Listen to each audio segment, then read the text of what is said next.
કેટલા લોકો તો એમ કહે છે કે ચા અને કોફી ના મળે ને તો અમારો દિવસ જ ના ઉગે. ચા ન મળે ને તો માથું દુખવા માંડે, હેડેક થાય, માઇગ્રેન થવા માંડે અને સુસ્તી ચડે. અને ચાય વગર તો અમને નસો ના ચડે તો અમે તો કામ જ ના કરી શકીએ એમ. પણ આ ચાય છે ને એ તમારી કમજોરી બની ગઈ છે. સ્પેશિયલી તમારું ઓવરવેટ, તમારું વજન વધારે, કે તમને કદાચ ડાયાબિટીસ, કોલેસ્ટ્રોલ, પીસીઓડી, પીસીઓએસ કે બીજી કાંઈ પણ બીમારી હોય તો આ ચાય તમને ખાલી સ્વાદ માટે જ છે.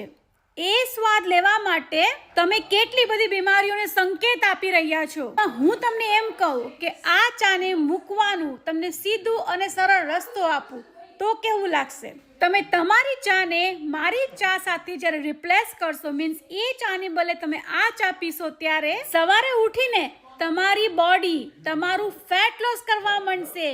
મીન્સ તમારી બોડીમાંથી ચરબી ઓછી થવા માંડશે, તમારું શુગર લેવલ પણ કંટ્રોલમાં આવવા માંડશે અને તમારું એનર્જી લેવલ પણ ઇમ્પ્રૂવ થઈ જશે. અને જે કાયમ માથાનો દુખાવો છે ને તમને, અને માઇગ્રેનનું પેઇન છે ને, એ તો તમને મૂકીને ભાગી જ જશે. તમે તમારી ચાયને કદાચ મૂકવા માંગો છો કે તમારી હેલ્થને સારી કરવા માંગો છો, તમારી બીમારીઓથી નીકળવા માંગો છો, તો હું તમને આજે આ એક નેચરલ ટ્રી રેકમેન્ડ કરીશ કે જે ચા નેચરલ છે, જે પીવાથી તમને તમારી હેલ્થમાં કેટલા બધા બેનિફિટ મળશે. જો તમે પણ આ ચા બાબતમાં વધારે ઇન્ફોર્મેશન જોતી હોય કે આ ચાય શું છે, તો બસ શું કરવાનું છે, ખાલી મને એક મેસેજ ડ્રોપ કરવાનો છે અને કમેન્ટમાં લખવાનું છે હેલ્ધી ટી.